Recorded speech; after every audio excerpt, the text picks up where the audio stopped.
Hello everyone, welcome to my channel nurse attempts. जी हाँ दोस्तों, आज अपने बात करते हैं एक और नई नर्सिंग ऑफिसर वैकेंसी के बारे में, जो कि बहुत बड़ी और 2024 की बहुत अच्छी वैकेंसी ये रहने वाली है। इस वैकेंसी के बारे में बता दूं कि ये वैकेंसी कहाँ पे रहने वाली है। ये वैकेंसी रहने वाली है जिपमेर पांडुचेरी। जी हाँ, नाम आपने सुना होगा, जिपमेर पांडुचेरी इंडिया का एम्स दिल्ली के बाद सेकंड नंबर का इंस्टीट्यूट है और नर्सिंग के मामले में फर्स्ट नंबर इंस्टीट्यूट है, क्योंकि जिपमेर वह इंस्टीट्यूट है जो कि सारे स्टैंडर्ड नियम को फॉलो करता है। ठीक है, तो यहाँ पे अगर आपने जॉब कर ली तो मान लो कि आपने सारी क्वालिटी आपके अंदर आ गई। ठीक है, तो बात करते हैं पोस्ट के बारे में। तो ये पोस्ट रहने वाली है नर्सिंग ऑफिसर की वैकेंसी के बारे में, जो कि नंबर ऑफ पोस्ट की बात करता हूं तो 1402 पोस्ट रहने वाली है। कितनी पोस्ट रहने वाली है? 1402 पोस्ट, जो कि 2024 के अंदर, जो अभी चल रहा है 2024 के अंदर अभी ही आ गई है ये पोस्ट। और बता दूं कि इस वैकेंसी के बारे में स्किल टेस्ट होगा, क्या रहेगी एज क्राइटेरिया, क्या रहेगी आपकी क्वालिफिकेशन डिटेल, पूरी जानकारी मैं इस वीडियो के माध्यम से दूंगा। अगर आप हमारे चैनल पे पहली बार आए हो तो चैनल को लाइक, शेयर और सब्सक्राइब ज़रूर कर देना, ताकि जैसे ही आपके मैं वीडियो बनाऊँ तो आपको क्या मिल जाए सर, नोटिफिकेशन मिल जाए। ठीक है, तो नर्सिंग ऑफिसर की वैकेंसी है, टोटल 1402 पोस्ट है, जो कि 2024 के अंदर आने वाली है। आपका क्लासिफिकेशन क्या रहेगा, यानी कि आपकी कैटेगरी क्या रहेगी, क्योंकि इंडिया के अंदर जॉब में कैटेगरी ए, बी, सी और डी, चार प्रकार की पोस्ट होती है। तो नर्सिंग ऑफिसर की वैकेंसी है, ये ग्रुप बी के अंदर रहने वाली है।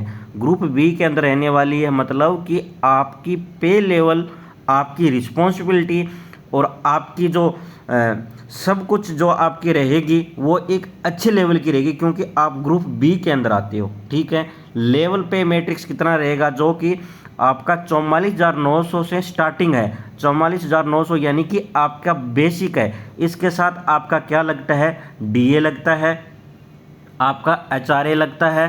ठीक है, डीए, एचआरए, नर्सेज अलाउंस लगता है, ट्रांसपोर्ट्स अलाउंस लगता है। ठीक है, एजुकेशनल अलाउंस लगता है। यानी ये सारे अलाउंस मिला के 44,900 प्लस सारे अलाउंस मिला के आपकी सैलरी हो जाएगी 90,000 प्लस आपकी सैलरी हो जाएगी। तो बहुत अच्छी वैकेंसी है, बहुत अच्छी सैलरी रहने वाली है। ठीक है, अब बात करता हूं कि सर इसके अंदर एज क्राइटेरिया क्या रहेगी। जो डायरेक्ट रिक्रूटमेंट है इसके अंदर एज क्राइटेरिया क्या रहेगी, तो इन्होंने बोला है कि 32 ईयर से ज़्यादा नहीं होनी चाहिए।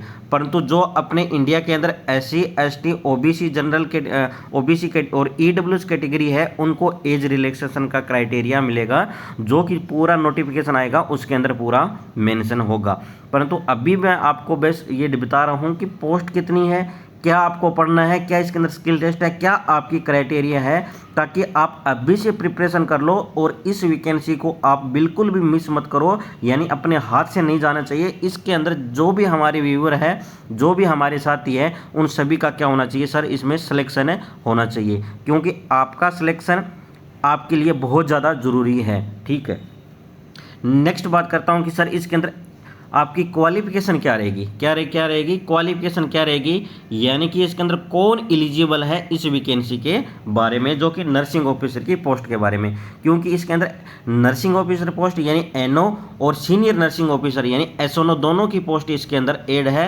मैं आपको दोनों के बारे में बताऊँगा, NO और SNO।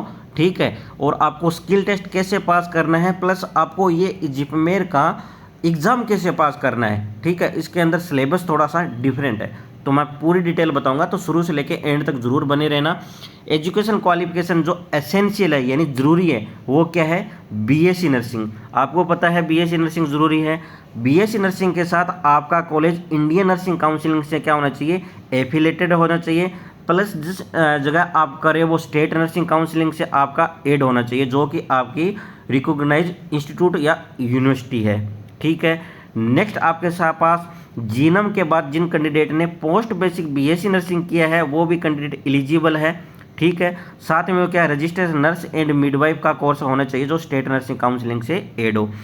प्लस इसके साथ जो जीएनएम कैंडिडेट है अपने वो भी इसके अंदर एलिजिबल है, जीएनएम वाले कैंडिडेट एलिजिबल है, परंतु उनके साथ एक शर्त लिखी है। क्या शर्त है कि आपका जीएनएम करने के बाद आपके पास 2 ईयर यानी 2 साल का एक्सपीरियंस होना चाहिए मिनिमम, यानी कम से कम 50 बेडेड हॉस्पिटल का after acquired education qualification mention above. ठीक है, जैसे कि आपने जीएनएम कंप्लीट कर ली, जीएनएम कंप्लीट करने के बाद आपका 3rd ईयर का रिजल्ट आ गया, 3rd ईयर के रिजल्ट के बाद आपके रजिस्ट्रेशन नंबर के बाद आपके जिस स्टेट के अंदर आपका रजिस्ट्रेशन हो गया, उस रजिस्ट्रेशन के बाद का आपके पास 2 साल का एक्सपीरियंस होना चाहिए। कितने साल का एक्सपीरियंस होना चाहिए? 2 साल का एक्सपीरियंस होना चाहिए, यानी कि आपके जीएनएम के रजिस्ट्रेशन यानी आरएन और आरएम नंबर के बाद आपका 2 साल का एक्सपीरियंस के बाद आप क्या हो सर? एलिजिबल हो किसके अंदर? जिपमेर के अंदर नर्सिंग ऑफिसर वैकेंसी में अप्लाई करने के लिए। ठीक है, नेक्स्ट बात करता हूं कि सर इसके अंदर एक और उन्होंने क्वालिफिकेशन लिखा है स्किल टेस्ट। ये ओनली अपने 2 ही स्टेट के इंस्टीट्यूट के अंदर है। कहाँ पे? एक तो सर है जिपमेर के अंदर, एक कहाँ पे है? जिपमेर के अंदर, प्लस एक कहाँ पे है? एक है ये निम्हांस के अंदर। तो जिपमेर के अंदर उन्होंने बोला है साहब कि आपको स्किल टेस्ट पास करना होगा, test on the various procedure, यानी आपको प्रोसीजर करके बताना होगा, जो कि इंस्ट्रूमेंट रखे होंगे जो कि आपको कंडक्ट करना है, जो कि क्वालिफाई नेचर है, यानी कि आपका क्वालिफाई नेचर है, यानी आपको पास करना है। उसके बाद आप अपना लोड, ठीक है, और उसके बाद क्वालिफिकेशन करने के बाद आप अपना ऑफर लेटर लेके आप अपना मेडिकल करवा के ज्वाइन कर सकते हो। ठीक है, अब बात करता हूँ कि सर स्किल टेस्ट के अंदर क्या होगा। तो स्किल टेस्ट मान लो कुछ नहीं है, स्किल टेस्ट क्या है? कुछ नहीं है। मन पे हावी मत होने देना, क्योंकि स्किल टेस्ट के अंदर आपको क्या होंगे, वहाँ पे 10 स्पॉट बनाए जाएंगे। 10 स्पॉट का मतलब है कि आपके टेबल के अंदर आपके 10 टेबल होगी, वहाँ पे क्या होगी? 10 टेबल होगी। मान लो एग्जाम्पल के तौर पे मैं अभी 5 टेबल बना रहा हूँ, एग्जाम्पल के तौर पे अभी कितनी बना रहा हूँ? 5 टेबल बना रहा हूँ। ठीक है, 6 टेबल बना दी मैंने। तो 6 टेबल के अंदर यहाँ पे क्या रख दिया? बीपी इंस्ट्रूमेंट रख दिया। यहाँ पे क्या रख दिया? थर्मामीटर रख दिया। ठीक है, यहाँ पे क्या रख दिया? आपकी 2 ml की सिरिंज रख दी। यहाँ पे क्या रख दिया? BMI करने का रख दिया। ठीक है, और यहाँ पे क्या रख दिया? यहाँ पे इनहेलर कर दिया। और यहाँ पे क्या कर दिया इन्होंने? यहाँ पे इन्होंने XYZ कुछ भी मान लो, यहाँ पे स्किन केयर लिख कर दी। ठीक है, तो आपको एक कैंडिडेट आएगा और उसको बोलेगा कि आप वहाँ पे एक डमी होगी, आपको करना होगा बीपी चेक। डमी नेचुरल भी हो सकती है और आर्टिफिशियल हो सकती है। बीपी चेक करवाने के अंदर वहाँ पे डमी कैंडिडेट हो सकता है जो कि चुपचाप लेटा रहता है। आपको उनको बीपी चेक करके बताना होगा कि बीपी कप आप कैसे बांधते हो, एक्यूरेट बीपी कितना आता है, बीपी कप खोलने का क्या आपका तरीका है, वापस क्या रखने का क्या तरीका है, पेशेंट को कौन सी पोजीशन रखोगे, ये आपको करना होगा।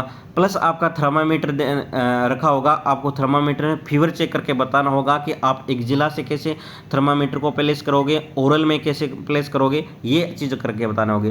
वहाँ पे 2 ml की सिरिंज रखी होगी, आपको बताना होगा कि डमी पे IM इंजेक्शन लगाने से पहले आप क्या प्रोसीजर करोगे।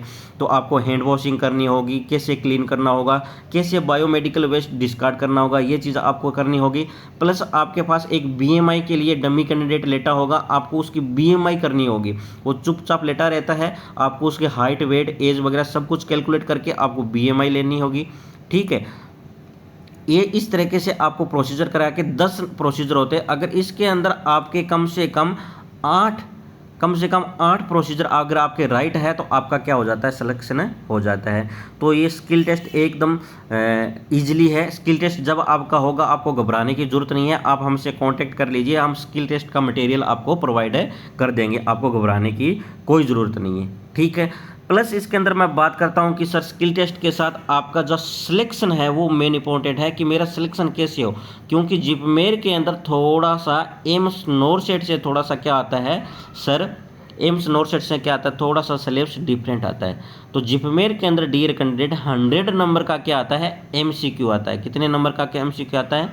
100 नंबर का MCQ आता है, जिसके अंदर 60 नंबर के तो आपके रहेंगे नर्सिंग के सब्जेक्ट के, 60 नंबर नर्सिंग के सब्जेक्ट के, प्लस आपके 40 नंबर के क्या रहेंगे, नॉन नर्सिंग के रहेंगे। नॉन नर्सिंग के मतलब मैथ रीजनिंग जीके, ये चीज़ आपके रहने वाली है। जो आपका 60 नंबर का नर्सिंग रहता है वो एकदम ईजिली रहता है, आपकी एमएसएन ज़्यादा होती है, ठीक है।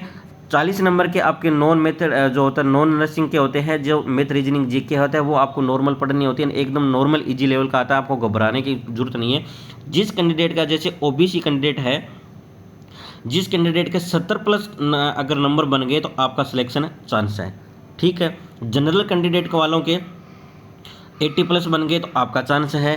प्लस एससी कैंडिडेट का अगर आपके बन गए 60 प्लस बन गए तो आपका चांस है फुल। और एसटी वालों के कितने बन गए, 55 बन गए तो आपका चांस है फुल, ठीक है। और ईडब्ल्यूएस कैटेगरी के आपके 70 से लेकर 68 के बीच के अंदर अगर आपका नंबर आ गया तो आपका चांस है फुल सिलेक्शन का। ये बता दिया मैंने सिलेक्शन का क्राइटेरिया, आपको घबराने की कोई ज़रूरत नहीं है। ये इतनी बड़ी पोस्ट नॉरसेट के बाद आपको देखने को मिलेगी, बहुत अच्छी पोस्ट है, जो कि आपको अभी से ही क्या करना होगा सर, प्रिपरेशन करना होगा। आपका प्रोबेशन पीरियड रहेगा जो कि 2 साल रहता है, सब एम्स में रहता है तो जिफमेर में 2 साल रहेगा।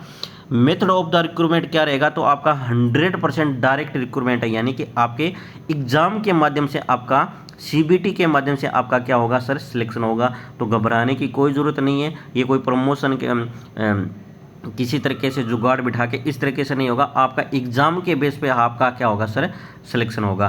तो आई होप मैंने पूरा इसके अंदर बता दिया। एज क्राइटेरिया जो अभी मैंने बता दिया इसके अंदर आएगी, और जो अब पूरा डिटेल आएगी उसके अंदर एज क्राइटेरिया का, एजुकेशन क्वालिफिकेशन बता दिए मैंने, सिलेक्शन कैसे लेना बता दिया, और स्किल टेस्ट के बारे में बता दिया। अब बात करता हूँ कि सर मैं एसएनओ की वैकेंसी के बारे में।